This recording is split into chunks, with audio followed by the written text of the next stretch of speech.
નમસ્કાર વિદ્યાર્થી મિત્રો, ધોરણ 12ના અર્થશાસ્ત્રની ઓનલાઈન શિક્ષણની વ્યાખ્યાન શ્રેણીમાં આપ સૌનું હાર્દિક સ્વાગત છે. મિત્રો, આપણે લોકડાઉનની સ્થિતિમાં ઓનલાઈન યુટ્યુબના માધ્યમથી અર્થશાસ્ત્ર વિશે શીખી રહ્યા છીએ.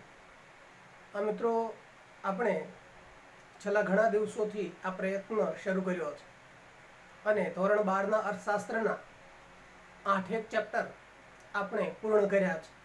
અને મિત્રો, આજે આપણે ધોરણ 12ના અર્થશાસ્ત્રમાં 9મું ચેપ્ટર વિદેશ વ્યાપાર, ફોરેન ટ્રેડ અથવા તો આંતરરાષ્ટ્રીય વ્યાપાર, ઇન્ટરનેશનલ ટ્રેડ, એના વિશે આપણે વાત કરવી છે. મિત્રો, દુનિયાના દરેક દેશની એક સરહદ હોય છે જેને આપણે LOC તરીકે ઓળખીએ છીએ, લાઇન ઓફ કન્ટ્રી. તો મિત્રો, દરેક દેશની એક રેખા હોય છે, એક મર્યાદા હોય છે, એક કંટ્રોલિંગ લાઇન હોય છે. તો આ જે LOC છે, જે સરહદ છે, એ સરહદ બહાર મૂડી, શ્રમ, ચીજવસ્તુ, સેવાઓ આ દરેકની હેરફેર માટેના અમુક ચોક્કસ નિયંત્રણો હોય છે. ઘણી વખત તો પ્રતિબંધ પણ હોય છે. તો દેશની જે સરહદ છે એ સરહદની બહાર થતા વેપાર ઉપર દરેક દેશની સરકારો અમુક પ્રકારના નિયંત્રણો, પ્રતિબંધો રાખતી હોય છે. અને એના હિસાબે ચીજવસ્તુઓ અને સેવાઓ, શ્રમ, નિયોજન શક્તિ, ટેકનોલોજી આ બધાની મુક્ત હેરફેર થઈ શકતી નથી. તેમ છતાંય મિત્રો, આપણે જોઈએ છીએ પ્રમાણે આપણે આપણા દેશની અંદર ઘણાના ઘરમાં કોરિયાનું રેફ્રિજરેટર હશે, જાપાનની ટીવી હશે. આ ઉપરાંત મિત્રો, આપણા દેશમાં રોડ ઉપર જર્મનીની કારો છે ફરતી દેખાય છે. ટ્રેક્ટરોની આપણા ખેતરોની અંદર ફોરેનના ટ્રેક્ટરો છે એ ખેતીકામ કરી રહ્યા છે. શોપિંગ મોલની અંદર યુકેના બૂટ, કપડાઓ છે એ પણ આપણે ખરીદતા હોઈએ છીએ, વેચાતા હોય છે. સાથે સાથે મિત્રો, આપણા જે મોટરસાઇકલો છે, મોટરગાડીઓ છે, વાહનો છે, એમાં પુરાતું જે ઈંધણ છે, ખાસ કરીને જે પેટ્રોલિયમ પેદાશો છે, એ અખાતી દેશોમાંથી આવે છે. મિત્રો, આ ઉપરાંત તમારા ઘરમાં જે મોબાઈલ છે એ પણ વિશ્વના ઘણા બધા દેશોની અંદર એ ઉત્પાદિત થાય છે. સવારથી માંડીને સાંજ સુધી મિત્રો, તમે ટૂથપેસ્ટનો જે ઉપયોગ કરો છો એમાં ઘણા બધાના ઘરમાં કોલગેટનો ઉપયોગ થતો હશે.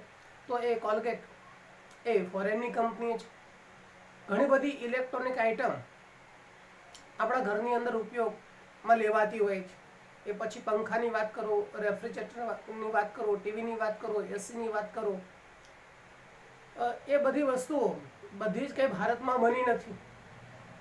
તો મિત્રો, આપણા દેશમાં આપણે ઘણી બધી ફોરેનની વસ્તુઓ વાપરતા હોઈએ છીએ. અને એ જ રીતે વિશ્વના દેશોના વ્યક્તિઓ પણ મેડ ઇન ઇન્ડિયા એટલે કે ભારતની વસ્તુઓનો ઉપયોગ કરતા હોય છે. તો મિત્રો, આવું ક્યારે શક્ય બને છે? તો મિત્રો, જ્યારે બે દેશો વચ્ચે, વિશ્વના દેશો વચ્ચે આંતરરાષ્ટ્રીય વ્યાપાર થાય, વિદેશ વ્યાપાર થાય, ત્યારે આ શક્ય બનતું હોય છે. તો ચાલો મિત્રો, આપણે આજે વિદેશ વ્યાપાર એટલે કે આંતરરાષ્ટ્રીય વ્યાપાર વિશે શીખીએ. એ પહેલાં મિત્રો, આ વેપાર એટલે શું, ટ્રેડ એટલે શું, એની સંકલ્પના એ પણ આપણે સ્પષ્ટ કરી લઈએ. તો મિત્રો, વેપાર એટલે વેપારની જે વ્યાખ્યા છે એ વેપારની વ્યાખ્યા મિત્રો એવા પ્રકારની થાય છે કે જ્યારે ચીજવસ્તુઓ, સેવાઓ, આ ઉપરાંત ટેકનિકલ જાણકારી, બૌદ્ધિક સંપદાઓ આ બધાનો વિનિમય થાય છે. એટલે કે ખરીદ વેચાણના હેતુથી વિનિમય થાય છે, ત્યારે એને મિત્રો વેપાર કહેવાય છે. આખરે વેપાર એ નફાના ઉદ્દેશ સાથે થતી પ્રવૃત્તિ છે, આવક વૃદ્ધિ માટે થતી પ્રવૃત્તિ છે. તો જ્યારે બે વ્યક્તિઓ વચ્ચે નફા પ્રાપ્તિના હેતુ માટે, આવક વૃદ્ધિના પ્રાપ્તિ માટે ચીજ વસ્તુઓનો, સેવાઓનો, ઉત્પાદનના સાધનોનો, બૌદ્ધિક સંપદાઓનો, મૂડીનો, શ્રમનો, આ બધાનો જે વિનિમય થાય છે, જે ખરીદી વેચાણ થાય છે, તો એને મિત્રો વેપાર કહેવાય છે. તો આવી વેપાર એ એક વ્યવસાયિક પ્રવૃત્તિ છે, એક આર્થિક પ્રવૃત્તિ છે. તો મિત્રો વેપાર છે એ જનરલી બે પ્રકારનો હોય છે. એક આંતરિક વેપાર, ઇન્ટરનલ ટ્રેડ, અને બીજો છે એ આંતરરાષ્ટ્રીય વેપાર, ફોરેન ટ્રેડ અથવા તો આંતરરાષ્ટ્રીય વેપાર. તો મિત્રો અહીંયા આંતરિક વેપાર અને આંતરરાષ્ટ્રીય વેપાર એટલે કે ઇન્ટરનલ ટ્રેડ અને ઇન્ટરનેશનલ ટ્રેડ એ બંનેની વ્યાખ્યા આપવાનો પ્રયત્ન કર્યો છે. તો એના વિશે મિત્રો વાત કરીએ. કોઈ એક દેશની હદની અંદર થતી વેપાર પ્રવૃત્તિને આંતરિક વેપાર અને દેશની હદની બહાર થતી વેપાર પ્રવૃત્તિને આંતરરાષ્ટ્રીય વેપાર કહે છે. એટલે મિત્રો આ વ્યાખ્યા બહુ સ્પષ્ટ છે કે જ્યારે દેશની સરહદની અંદર, દેશની જે સરહદ છે, જે સીમા મર્યાદા છે, તો એની અંદર જ્યારે વેપાર થાય છે ત્યારે એ વેપારને મિત્રો આંતરિક વેપાર, ઇન્ટરનલ ટ્રેડ કહેવાય છે. અને મિત્રો દેશની સરહદની બહાર જ્યારે વેપાર થતો હોય છે ત્યારે, એટલે કે બે દેશો વચ્ચે વેપાર થતો હોય છે ત્યારે મિત્રો એને આંતરરાષ્ટ્રીય વ્યાપાર અથવા તો વિદેશ વ્યાપાર કહેવાય છે. મિત્રો તમને એક સાદું ઉદાહરણ આપું કે માનો કે અમદાવાદનો વેપારી મુંબઈના વેપારી સાથે એ વેપાર કરે.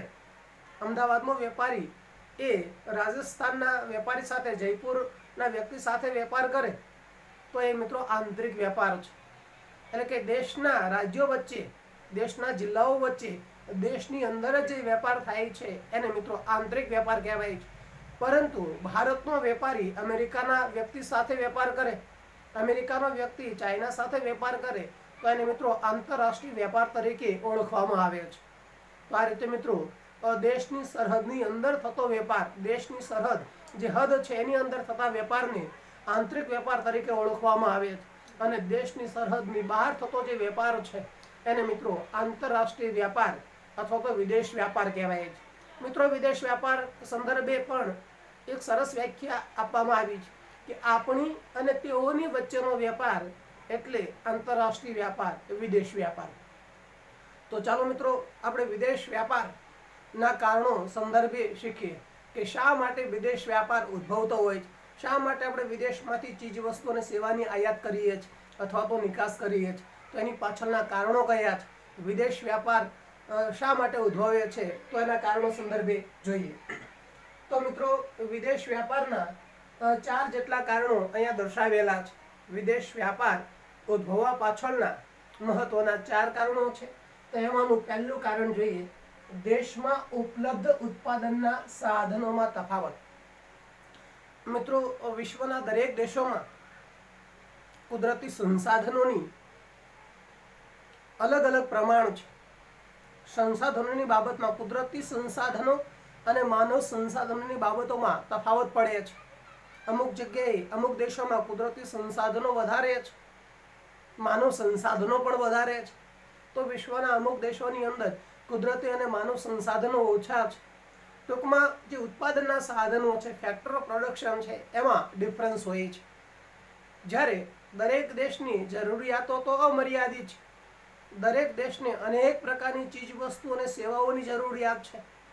તો મિત્રો જ્યારે દેશની અંદર ઉત્પાદનના સાધનોમાં તફાવત ઊભો થાય છે ત્યારે વિદેશ વ્યાપાર ઉદ્ભવતો હોય છે. એટલે કે જે ઉત્પાદનના સાધનોથી ઉત્પાદન થતું હોય છે એ ઉત્પાદનના સાધનો પોતાના દેશમાં ન હોય તો એ ચીજ વસ્તુને સેવાનું ઉત્પાદન નથી થતું, અથવા તો ઓછું થાય છે, અથવા તો વધારે ખર્ચો થાય છે. તો એવા સમયે એ દેશ એ ચીજ વસ્તુ અને સેવાઓ વગર ચલાવી લેતો નથી. જે દેશની અંદર એ ચીજ વસ્તુ અને સેવા વધારે ઉત્પન્ન થાય છે એ દેશમાંથી એ મગાવે છે, આયાત કરે છે. ટૂંકમાં કહેવાનો મિત્રો અર્થ એ છે કે વિશ્વના દરેક દેશોની અંદર ઉત્પાદનના સાધનો એટલે કે ઉપલબ્ધ જે ઉત્પાદનના સાધનો છે એમાં તફાવત જોવા મળતો હોય છે. અને તફાવતના હિસાબે દરેક દેશની અંદર ચીજ વસ્તુ કે સેવાનું ઉત્પાદન વધતા ઓછા પ્રમાણમાં થતું હોય છે. જો ચીજ વસ્તુને સેવાનું ઉત્પાદન ઓછું થતું હોય, વધારે ખર્ચે થતું હોય તો એ બીજા દેશમાંથી મગાવી લે છે, વધારે ઉત્પાદન થતું હોય તો બીજા દેશમાં નિકાસ થતી હોય છે. તો આ રીતે મિત્રો દરેક દેશમાં ઉપલબ્ધ સાધનોના પુરવઠાની અંદર તફાવત હોય છે અને તફાવતના હિસાબે આંતરરાષ્ટ્રીય વ્યાપાર કે વિદેશ વ્યાપાર ઉદ્ભવતો હોય છે. ત્યાર પછી મિત્રો ઉત્પાદન ખર્ચ. મિત્રો પ્રોડક્શન એક્સપેન્ડિચર છે એ પણ આંતરરાષ્ટ્રીય વ્યાપાર માટે એક મહત્વનું કારણ બને છે. હમણાં જ આપણે વાત કરીએ પ્રમાણે દરેક દેશની અંદર ઉત્પાદનના સાધનનું પ્રમાણ ભિન્ન ભિન્ન હોય છે. આપણે ત્યાં મિત્રો જોઈએ તો મૂડીની અછત છે અને શ્રમની છત છે. તો એવા સમયે આપણે શ્રમ પ્રધાન ઉત્પાદન પદ્ધતિથી અમુક ઉત્પાદન કરી શકીશું, જ્યારે જેમાં મૂડીનો વધારે ઉપયોગ થાય છે એ ચીજ વસ્તુનું ઉત્પાદન ખર્ચ આપણે ત્યાં વધારે આવશે. તો દરેક દેશની અંદર ઉત્પાદનના સાધનોનું પ્રમાણ અલગ છે. ક્યાંક મૂડીની છત છે તો ક્યાંક અછત છે, ક્યાંક શ્રમની છત છે તો અછત છે. તો આવા સમયે ઉત્પાદન ખર્ચમાં તફાવત ઊભો થતો હોય છે. અને મિત્રો ઉત્પાદનના સાધનો જે ચીજ વસ્તુ કે સેવાની જરૂરિયાતો છે એ જરૂરિયાતોને પૂરી કરતા ઉત્પાદનના સાધનોની અછત હોય તો એવા સમયે એ ચીજ વસ્તુ કે સેવાનું ઉત્પાદન ખર્ચ વધારે આવે છે. તો એવા સમયે એ દેશ શું કરશે? બીજા દેશમાંથી એ આયાત કરશે. અને જે દેશની અંદર જે તે ચીજ વસ્તુ કે સેવાનું ઉત્પાદન ખર્ચ ઓછું આવતું હશે એ વધારે ઉત્પાદન કરશે અને વિદેશની અંદર એ ચીજ વસ્તુ કે સેવાની નિકાસ કરશે. અને પોતાના દેશમાં જે ચીજ વસ્તુ ને સેવા વધારે ઉત્પાદન ખર્ચે ઉત્પન્ન થાય છે તો એ ચીજ વસ્તુ એ વિદેશમાંથી એ મગાવી લેશે. તો આ રીતે મિત્રો ઉત્પાદન ખર્ચ પ્રોડક્શન એક્સપેન્ડિચર છે એ જુદા જુદા દેશોમાં જુદું જુદું હોય છે, કારણ કે દરેક દેશની અંદર ઉપલબ્ધ ઉત્પાદનના સાધનોની માત્રા જુદી જુદી હોય છે. અને એના હિસાબે જે દેશની અંદર જે તે ચીજ વસ્તુ કે સેવાનું ઉત્પાદન ખર્ચ વધારે આવે છે તો એનાથી બહેતર રસ્તો એ છે કે ફોરેનમાંથી એ વસ્તુની આયાત કરવી.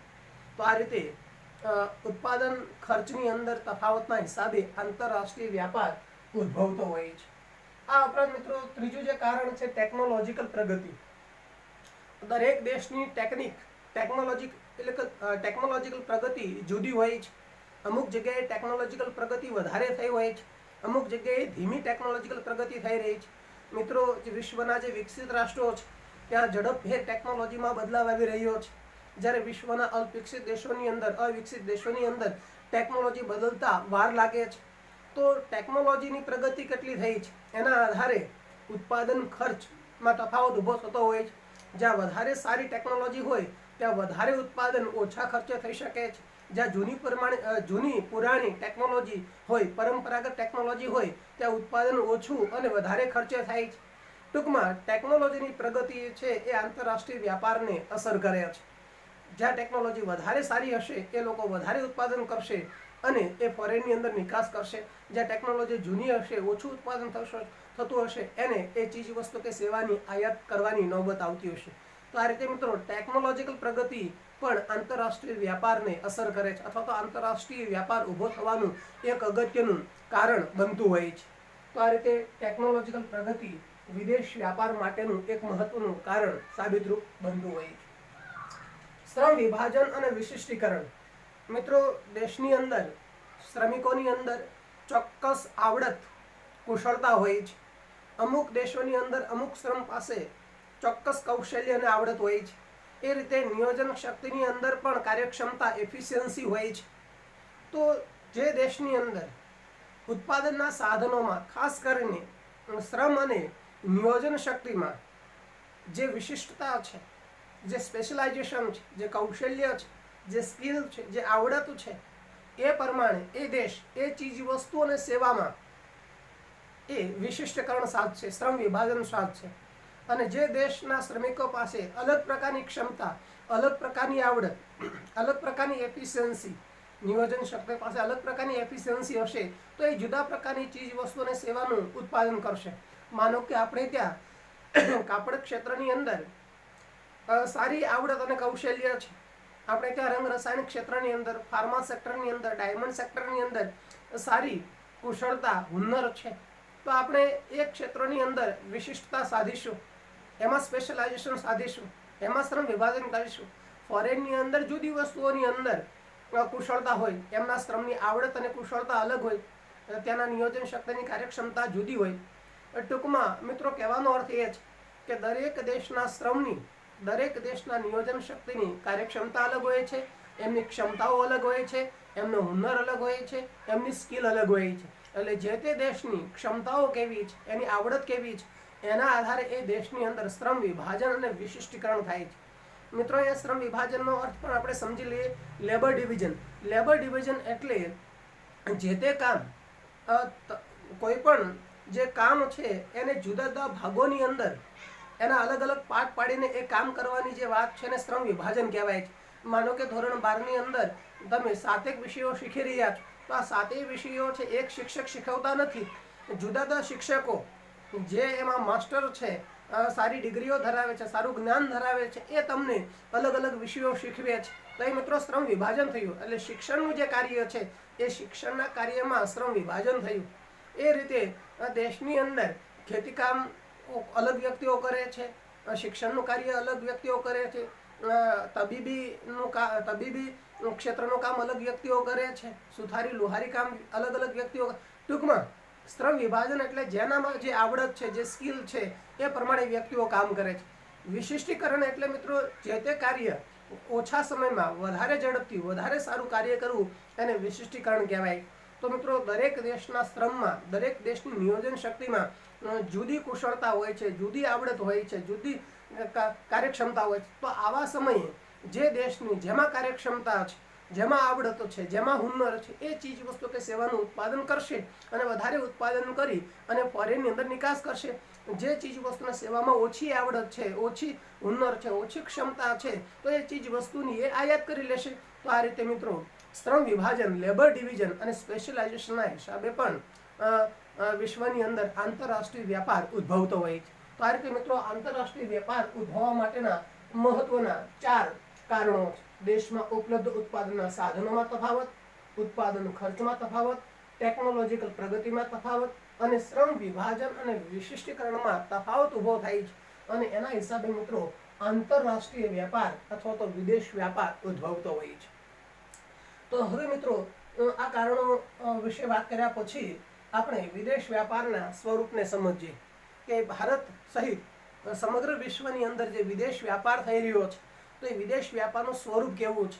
તો મિત્રો વિદેશ વ્યાપારના સ્વરૂપ સંદર્ભે આપણે વાત કરીએ તો વિદેશ વ્યાપારના સ્વરૂપને અસર કરતી બાબતો, અસર કરતા જે સંજોગો છે, એટલે કે વિદેશ વ્યાપારને બીજી પ્રવૃત્તિ જે અલગ પાડે છે એવા સંજોગો, એવી આર્થિક નીતિઓ, એવી કાયદાકીય બાબતો, એને મિત્રો વિદેશ વ્યાપારનું સ્વરૂપ કહેવાય છે। એટલે વિદેશ વ્યાપાર અન્ય પ્રવૃત્તિથી, અન્ય આર્થિક પ્રવૃત્તિથી કઈ રીતે અલગ પડે છે, અન્ય સંજોગોથી કઈ રીતે અલગ પડે છે, એની આર્થિક અને કાયદાકીય નીતિઓથી કઈ રીતે અલગ પડે છે, તો એવા પ્રકારની જે બાબત છે એને વિદેશ વ્યાપારનું સ્વરૂપ કહેવાય છે। તો આ વિદેશ વ્યાપારના સ્વરૂપને કાયદાકીય બાબતો અસર કરે છે, રાજકીય બાબતો અસર કરે છે, એને આંતરરાષ્ટ્રીય ચલણો અસર કરતા હોય છે, એને બીજી આર્થિક ઇકોનોમિક પોલિસી પણ ઇફેક્ટ કરતી હોય છે। તો આવી રીતે મિત્રો વિદેશ વ્યાપારનું સ્વરૂપ ઘણી બધી બાબતોથી અસર પામતું હોય છે। તો એવી 10 બાબતો છે, એ 10 બાબતો સંદર્ભે આપણે વિગતવાર વાત કરીએ। તો વિદેશ વ્યાપારના સ્વરૂપને અસર કરતી બાબતો તો 10 બાબતો છે। એમાં મિત્રો પહેલી બાબત, વિદેશ વ્યાપારમાં સાધનોની ભૌગોલિક અને વ્યવસાયિક ગતિશીલતા ઓછી હોય છે। જ્યારે મિત્રો વિદેશ વ્યાપાર થાય છે ત્યારે જે ઉત્પાદનના 4 સાધનો છે, જમીન, મૂડી, શ્રમ અને નિયોજક, એમની ભૌગોલિક ગતિશીલતા, જીઓગ્રાફિકલ મોબિલિટી અને વ્યવસાયિક ગતિશીલતા, પ્રોફેશનલ મોબિલિટી એ જુદી હોય છે। તો પહેલા આપણે એ વાત કરી લઈએ કે ભૌગોલિક ગતિશીલતા એટલે શું। તો મિત્રો ભૌગોલિક ગતિશીલતા એટલે ઉત્પાદનના સાધનો એક સ્થળેથી બીજા સ્થળે જાય તો એને ભૌગોલિક ગતિશીલતા કહેવાય છે। અને વ્યવસાયિક ગતિશીલતા એટલે શું, તો ઉત્પાદનના સાધનો એક વ્યવસાયમાં કામ કરતા હોય તો બીજા વ્યવસાયની અંદર જાય તો એ વ્યવસાયિક ગતિશીલતા છે। મિત્રો આંતરિક વેપારમાં ઉત્પાદનના સાધનોની જે ભૌગોલિક ગતિશીલતા જોવા મળે છે, જે વ્યવસાયિક ગતિશીલતા જોવા મળે છે, એ આંતરરાષ્ટ્રીય વ્યાપારમાં જોવા મળતી નથી।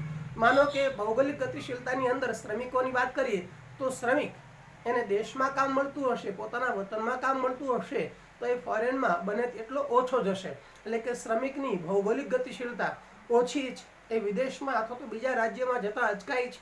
એ રીતે મૂડી પણ અમુક વખતે છે એ કાયદાથી પ્રતિબંધિત હોય છે. એ મૂડી પણ ફોરેનની અંદર એનું રોકાણ ઓછું થતું હોય છે. દેશમાં જ્યાં સુધી રોકાણ થતું હોય, વધારે વળતર મળતું હોય, ત્યાં સુધી ફોરેનની અંદર એનું રોકાણ ઓછું થાય છે. એ રીતે મિત્રો નિયોજન શક્તિની વાત કરો તો નિયોજન શક્તિમાં પણ એ દેશની અંદર એને વધારે વળતરનો દર મળતો હોય તો એ ફોરેનની અંદર પોતાની નિયોજન શક્તિનો ઉપયોગ ઓછો કરે છે. અને મિત્રો જમીનની ભૌગોલિક ગતિશીલતા તો શૂન્ય છે, એ સ્થિર સાધન છે, એટલે એક જગ્યાએથી બીજી જગ્યાએ જઈ શકતી નથી. તો આ રીતે ઉત્પાદનના સાધનો દેશમાં જેટલા ગતિશીલ છે ભૌગોલિક રીતે, એટલા ફોરેનની અંદર ગતિશીલ હોતા નથી. એ રીતે વ્યવસાયિક રીતે પણ જમીન, મૂડી, શ્રમ અને નિયોજક છે એ દેશમાં જેટલા વ્યવસાયિક રીતે ગતિશીલ હોય છે એટલા ફોરેનની અંદર ગતિશીલ હોતા નથી. ટૂંકમાં મિત્રો વિદેશ વ્યાપારના સ્વરૂપમાં આપણે એટલું ચોક્કસ સમજી શકીએ છીએ કે આંતરરાષ્ટ્રીય વ્યાપારમાં, વિદેશ વ્યાપારમાં ઉત્પાદનના સાધનોની ભૌગોલિક અને વ્યવસાયિક ગતિશીલતા આંતરિક વ્યાપાર કરતાં ઓછી હોય છે.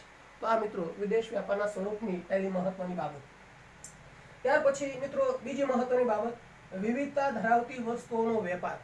મિત્રો દરેક દેશની અંદર અલગ અલગ ઉત્પાદનના સાધનો હોય છે. દરેક દેશોની અંદર ઉત્પાદનના સાધનોનું પ્રમાણ વધતા ઓછા માત્રામાં હોય છે.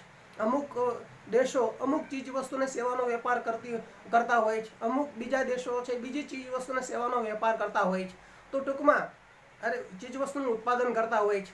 તો જ્યારે આંતરરાષ્ટ્રીય વ્યાપાર થાય છે ત્યારે અનેક દેશના લોકોની જીવનશૈલી અને જીવન ધોરણ જુદું જુદું હોય છે. દરેક દેશના લોકો જુદી જુદી ચીજ વસ્તુને જુદી જુદી સેવાઓની માંગ કરતા હોય છે. અને મિત્રો એવું કહેવાય છે કે વિદેશ વ્યાપારની સમૃદ્ધિ અને સફળતાનો આધાર જ વિવિધતા છે. આપણે ત્યાં જે ચીજ વસ્તુ મળતી હોય અને એ દેશની અંદર એ ચીજ વસ્તુ મળતી હોય તો વિદેશ વ્યાપાર થવાનો જ નથી. પણ આપણને કોઈક જુદી વસ્તુ મળે છે, કંઈક અલગ વસ્તુ મળે છે, એટલે વિદેશ વ્યાપાર થાય છે.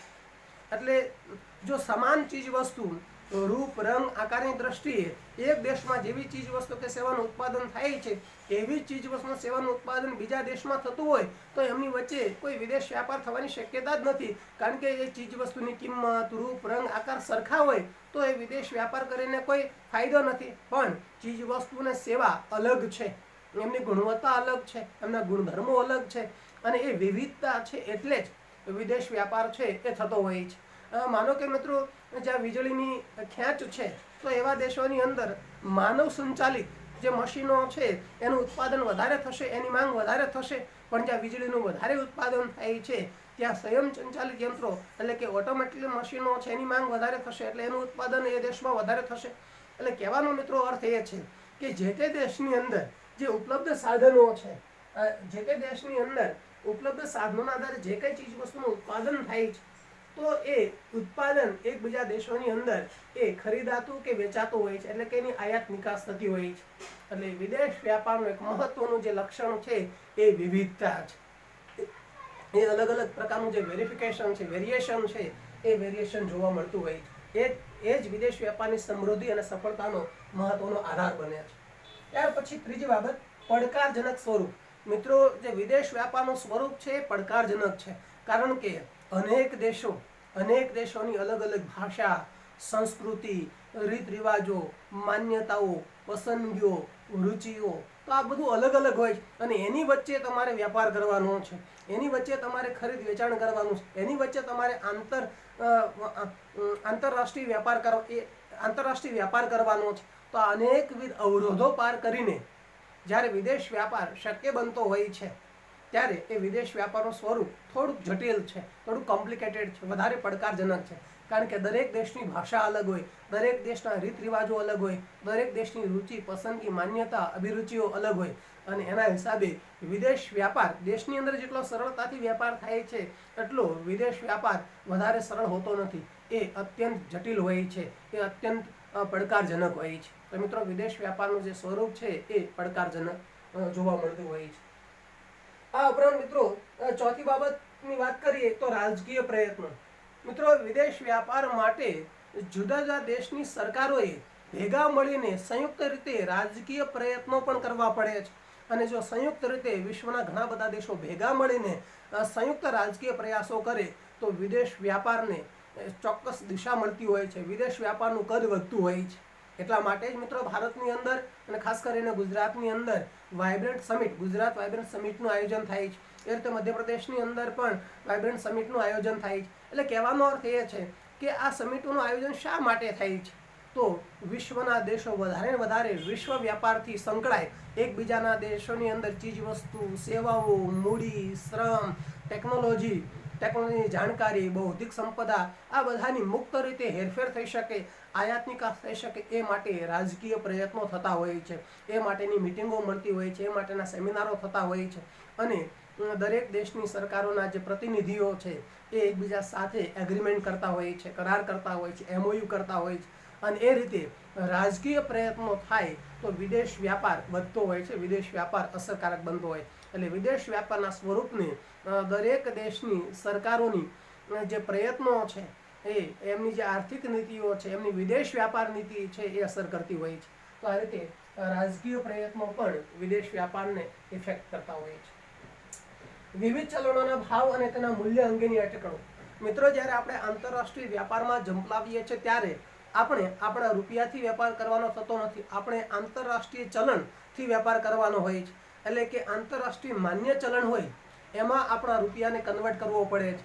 હાલ મિત્રો, આંતરરાષ્ટ્રીય માન્ય ચલણ તરીકે ડોલરને માન્યતા છે. એટલે જ્યારે આપણે વિદેશ વ્યાપારમાં ઝંપલાવીએ છીએ, વિદેશ વ્યાપાર કરીએ છીએ ત્યારે આપણે આપણા રૂપિયાને ડોલરમાં કન્વર્ટ કરવો પડે છે અને પછી આપણે આયાત અને નિકાસ કરી શકતા હોઈએ છીએ. આ ઉપરાંત મિત્રો, આંતરરાષ્ટ્રીય બજારની અંદર આપણે દરેક દેશના ચલણની જાણકારી મેળવવી પડે છે. દરેક દેશમાં કયું ચલણ ચાલે, જેની સાથે આપણે વેપાર કરીએ છીએ, તો એ દેશના ચલણનું મૂલ્ય કેટલું છે, એ દેશના ચલણના મૂલ્યમાં કેટલી વધઘટ થાય છે, એનાથી આપણે સતત અવેર રહેવું પડતું હોય છે. ઘણી વખત આપણે મોંઘું વિદેશી ઊંડિયામણ ખરીદીએ તો આપણે નુકસાની પણ વેઠવી પડતી હોય છે. તો ટૂંકમાં જ્યારે આપણે આંતરરાષ્ટ્રીય વેપાર કરીએ છીએ, આયાત નિકાસ કરીએ છીએ, ત્યારે આંતરરાષ્ટ્રીય ચલણની અંદર દરેક દેશના ચલણોની ભાવમાં શું વધઘટ થાય છે એનાથી આપણે અવગત રહેવું પડતું હોય છે. તો દેશની અંદર વેપાર કરીએ છીએ ત્યારે મિત્રો રૂપિયો આખા દેશની અંદર ચાલે છે, પરંતુ આંતરરાષ્ટ્રીય વ્યાપાર કરીએ છીએ ત્યારે દરેક દેશના ચલણો અલગ હોય છે. માત્ર ચલણો અલગ હોતા નથી, દરેક દેશના ચલણો છે એમાં દરરોજ વધઘટ થતી હોય છે. આ બધાથી અવગત રહેવામાં આવે તો આપણે નફાની સ્થિતિમાં રહી શકતા હોઈએ છીએ. તો આ રીતે દરેક દેશના ચલણો અલગ હોય છે, એના મૂલ્યો છે એ પણ બદલાતા હોય છે. ત્યાર પછી મિત્રો, છઠ્ઠી બાબત, વિવિધ રાષ્ટ્રો અને આંતરરાષ્ટ્રીય સંસ્થાઓના સંયુક્ત પ્રયાસો. મિત્રો, વિદેશ વ્યાપાર એ આખા વિશ્વને એક તાંતણે બાંધવાની વાત છે. તો જ્યારે સમગ્ર વિશ્વ એકબીજા સાથે ચીજવસ્તુ, સેવાઓ, મૂડી, શ્રમ, ટેકનોલોજી એ બધાની મુક્ત રીતે હેરફેર કરે છે ત્યારે કોઈ એક દેશ પ્રયત્ન કરે એ ન ચાલે. વિશ્વના મોટાભાગના દેશો ભેગા મળીને એગ્રીમેન્ટ કરે, ચોક્કસ પ્રકારના સંગઠનો રચે તો વિદેશ વ્યાપાર શક્ય બનતો હોય છે. મિત્રો, પેટ્રોલિયમ પેદાશોનું ઉત્પાદન કરતા જે દેશો છે એનું સંગઠન છે ઓપેક. આ ઉપરાંત જે સાર્ક, સાઉથ એશિયન જે કન્ટ્રી બધા છે, તો એના માટે સાર્કની રચના થઈ છે. એ રીતે બિમસ્ટેકની રચના થઈ છે, એશિયનની રચના, એવી તો ઘણી બધી આંતરરાષ્ટ્રીય સંસ્થાઓ છે. G8 પછી G20 એવી ઘણી બધી સંસ્થાઓ છે કે જે સંસ્થાઓ આંતરરાષ્ટ્રીય વ્યાપાર વધે એ માટેના પ્રયત્નો કરી રહી છે. આ ઉપરાંત બ્રિક્સ જે 6 દેશો સાથે બનેલી એક સંસ્થા છે. તો આ આંતરરાષ્ટ્રીય સંગઠનો છે. જે સંગઠનો આંતરરાષ્ટ્રીય વેપાર વધે, આંતરરાષ્ટ્રીય વ્યાપારનું કદ વધે, આંતરરાષ્ટ્રીય વ્યાપારની ચોક્કસ દિશા છે નક્કી થાય, તો એ પ્રકારના પ્રયત્નો કરે છે. મિત્રો, આંતરરાષ્ટ્રીય વ્યાપારનો વોચડોગ અથવા તો આંતરરાષ્ટ્રીય વ્યાપાર ઉપર નિયમન, દેખરેખ અને આંતરરાષ્ટ્રીય વ્યાપારને વધારવા માટેનો પ્રયત્ન કરનારી સંસ્થા WTO છે, જેને વર્લ્ડ ટ્રેડ ઓર્ગેનાઇઝેશન કહેવાય છે. જેની મિત્રો સ્થાપના 1 જાન્યુઆરી 1995ના રોજ થઈ છે અને સ્થાપના સમયથી ભારત એનો સદસ્ય રહેવા પામ્યો છે. ટૂંકમાં આંતરરાષ્ટ્રીય વ્યાપાર કરવા માટે દરેક દેશની સરકારોએ પ્રયત્નો કરવા પડતા હોય છે. આ ઉપરાંત એના માટેની એક સંસ્થા પણ રચવી પડતી હોય છે, જે આપણે 1995ની અંદર એ વિશ્વએ એ રચી હતી. આ ઉપરાંત મિત્રો, વેપાર કરવા માટે માત્ર વેપારીઓ જ એ મહત્વના નથી, પણ એ દેશની સરકારો, એમની આર્થિક નીતિ, એમની વિદેશ વ્યાપાર નીતિ, એ બધી જ બાબતો, એમના કાયદાકીય નિયંત્રણો, એ બધી બાબતો વિદેશ વ્યાપાર માટે મહત્વની ભૂમિકા ભજવતી હોય. તો આ રીતે રાજકીય અને વિવિધ રાષ્ટ્રો અને આંતરરાષ્ટ્રીય સંસ્થાઓના સંયુક્ત પ્રયાસોના પરિપાક રૂપે આંતરરાષ્ટ્રીય વ્યાપારનું કદ વધારી શકાતું હોય છે. આંતરરાષ્ટ્રીય વ્યાપારની દિશા અને દશા છે એ આપણે જાણી શકતા હોઈએ છીએ. ત્યાર પછી મિત્રો રાજકીય અને સામાજિક વિચારધારાની અસર. મિત્રો વિદેશ વ્યાપાર માટે દરેક દેશની રાજકીય વિચારસરણી અલગ હોય છે. ક્યાંક સામ્યવાદી વિચારધારા હોય છે, ક્યાંક છે એ મૂડીવાદી વિચારધારા હોય છે, ક્યાંક લોકશાહી વિચારધારા હોય છે, ક્યાંક સમાજવાદી વિચારધારા હોય છે. એટલે જુદી જુદી વિચારધારા ધરાવતા દેશો વચ્ચે જ્યારે વેપાર થાય છે ત્યારે બે દેશો વચ્ચે જો યોગ્ય પ્રકારનો મેળ હોય, એ દેશો વચ્ચે યોગ્ય સુમેળ હોય તો વેપાર થઈ શકે છે. પણ માનો કે બે દેશો વચ્ચે યુદ્ધની પરિસ્થિતિ હોય તો વેપાર અટકે છે. મિત્રો હમણાં જ થોડાક સમય પહેલા આપણે જોયું કે ચાઇના અને અમેરિકા વચ્ચે યુદ્ધ તો નહીં પણ કોલ્ડ વોર, એકબીજાની વસ્તુઓ ઉપર છે એ આયાત ડ્યુટી નાખવાનું એક કોલ્ડ વોર શરૂ થયેલું છે. આ ઉપરાંત એ રીતે જ્યારે ભારત અને પાકિસ્તાન વચ્ચે યુદ્ધ થાય તો એકબીજા વચ્ચેનો જે વેપાર છે એ બંધ થઈ જાય. એ રીતે મિત્રો પ્રથમ વિશ્વયુદ્ધ અને દ્વિતીય વિશ્વયુદ્ધ થયું ત્યારે જ્યારે એ અનેક દેશો વચ્ચે યુદ્ધ થાય છે તો એવા સમયે એમની વચ્ચેનો વેપાર છે ખંડિત થતો હોય છે, ઓછો થઈ જતો હોય છે. તો રાજકીય વિચારધારા અને સામાજિક વિચારધારાની અસર થતી હોય. દરેક દેશની અંદર વસતા લોકોની જે સામાજિક સંરચના છે અલગ હોય છે, દરેકની રૂઢિઓ અલગ હોય છે, દરેકના રીત રિવાજો અલગ હોય છે, રૂચિઓ અલગ હોય અને એના હિસાબે રાજકીય અને સામાજિક વિચારધારાની અસર અર્થતંત્ર ઉપર અને ખાસ કરીને વિદેશ વ્યાપાર ઉપર થતી હોય છે. માત્ર વેપારીઓ છે પોતે વેપાર કરી શકતા નથી આંતરરાષ્ટ્રીય વેપારમાં, એને રાજ્ય સરકારની જે નીતિઓ છે, કેન્દ્ર સરકારની જે નીતિઓ છે, અથવા તો જે તે દેશની જે આર્થિક નીતિઓ છે, જે પડકારજનક જે બાબતો છે એ બધાને સાથે લઈને આર્થિક નીતિઓ, વિદેશ વ્યાપાર નીતિઓ, કાયદાકીય બાબતો એ બધાને સાથે લઈને ચાલવું પડે. માત્ર વેપારીઓ પોતાની જાતે છે એ વિદેશ વ્યાપાર કરી શકતા નથી, પણ રાજકીય સપોર્ટ મળે, સરકારની જે વિદેશ વ્યાપારની પોલિસી છે એ અનુકૂળ હોય તો વિદેશ વ્યાપાર છે એ વધતો હોય છે. તો આ રીતે રાજકીય અને સામાજિક વિચારધારાની અસર આંતરરાષ્ટ્રીય વ્યાપાર ઉપર ગંભીર રીતે થતી હોય છે.